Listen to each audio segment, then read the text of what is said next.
What is going on, YouTube? I'd like to welcome you guys back to Red's World. Another day of Red's 10 Days of Christmas, but today we're going to be covering my top 5 games of 2023. Quick disclosure, I have not played Baldur's Gate 3, sorry, and I have not played Tears of the Kingdom yet, so those two will not be on the list. These are just of the games that I've got to this year, but let's go ahead and hop into it.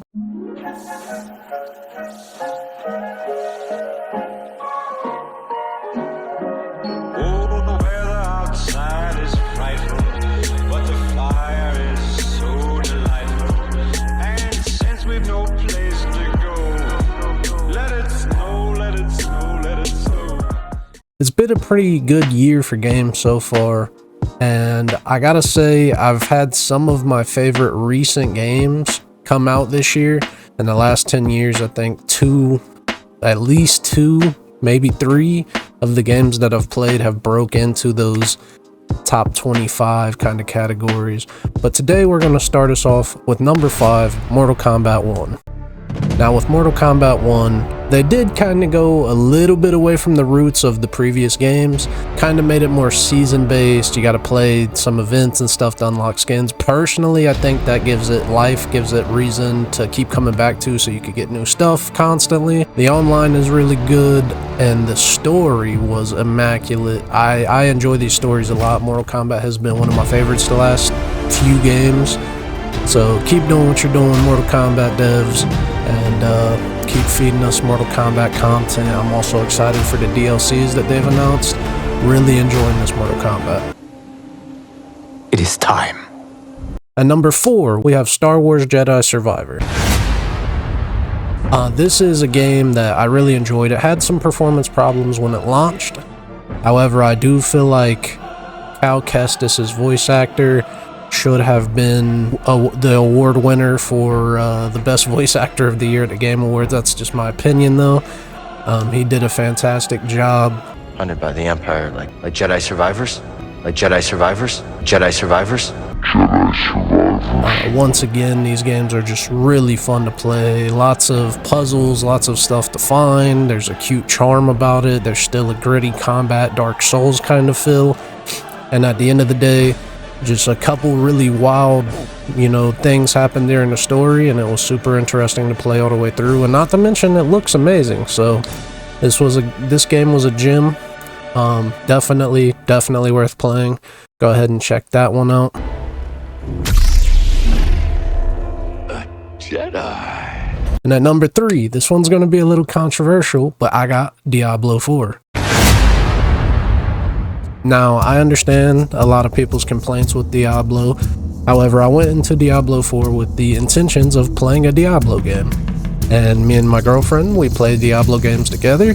And this is another one that we enjoyed. We've played every season, maxed out characters every season. I got a lot of friends that play it with me. And to be honest, overall, it's just a really fun grind. It's something that we've really enjoyed. There's a lot of negativity surrounding this game, but I feel like a lot of people just don't know what Diablo is, or maybe they were expecting something completely different.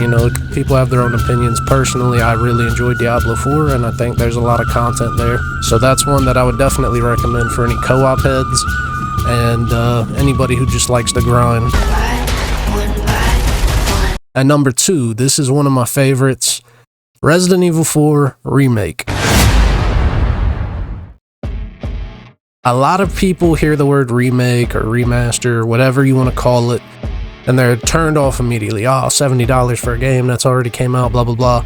No, these games are completely reimagined.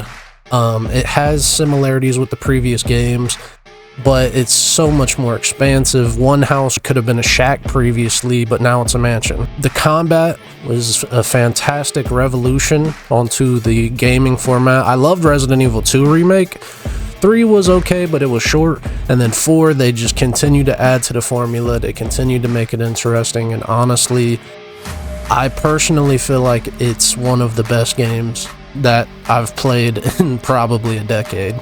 It's probably in my top 5 of the last 10 years. and it just really hit home for me. I think they nailed it. I think this game is absolutely worth every penny, even at $70, but it's been out for a little bit, so you can probably catch it on sale at this point. But definitely check this one out if you're a horror fan and if you like the Resident Evil series. Temperance, child. And then at number 1, Alan Wake 2. Now, before I explain Alan Wake 2, just know I'm going to do some honorable mentions. There are some great games that should be on a lot of people's lists, but these are just the games that hit home for me. Number 1, I've been a fan of Remedy since I was a kid. Played Max Payne, was hooked, played several times. I literally just beat Max Payne 3 yesterday, or today technically, and unfortunately, the voice of Max Payne passed away, so RIP to him. And, you know, with Control, Alan Wake, I mean, these games are so good. It's almost an entirely different genre. There's really nothing like it. You're getting a once in a 10 to 20 year game here, and Sam Lake did a fantastic job. The writing is so intricate. There's so much you want to know, so many answers you're trying to find, and I mean, I can't really say enough about this game. It's an amazing game. It's not for everybody, it's certainly, but if you get it, you get it, and it's just amazing. I'm honestly blown away that the reception this game got was so positive, but I'm glad that people are liking it because I love it. I love the first Alan Wake, and I really enjoyed Control as well. Just replayed that like 2 months ago. I brought you the Heart Witch. Show me the terror. Yeah, so that's my top 5, but we're going to get into a couple honorable mentions here. Number 1, a lot of people want this to be the game of the year, but Spider-Man 2. Game was really good. I enjoyed it. Had a really interesting story. The game was perfectly optimized. It ran incredible, looked incredible. Just a really good overall game. I do believe, however, it felt very downsized. That's just my opinion. I also didn't like the focus on the new gadgets versus the older ones. I preferred the older ones. But overall, still a solid game. It was a little short. I 100%ed it in like 20 hours, which, again, that's fine. I don't want to play the game forever, but just with the mechanics being so good and being so fun to swing around the city, I really wanted a little bit more to do. But that game was really good. And then my other honorable mention is Starfield. Now, again, another game with a lot of controversy. Just go into it with an open mind and play it. It's not the greatest game ever, but it's a solid game. There's a lot of content, a lot of storylines. But those are my top games of 2023. So if you guys enjoyed this list, make sure you let me know your list down below. If you disagree with me, let me know. If you agree with me, let me know. And again, this is all subjective. It's all opinion. I will be checking out Baldur's Gate 3 at some point. I know that game's gonna take a lot, so I'm trying to prepare myself to fully give myself to it. And then also we'll be getting into Tears of the Kingdom at some point, I'm sure. Unfortunately, Nintendo never lowers their game prices, so, you know, whenever we get to that, we get to that. But yeah, so let me know your guys' top 5 down in the comments, and again, tell me if you agree or disagree and what games you liked in this year, so on and so forth. But thank you guys for coming to Red's World. Stay tuned for more to come soon, and I'll see you guys in the next video. Peace.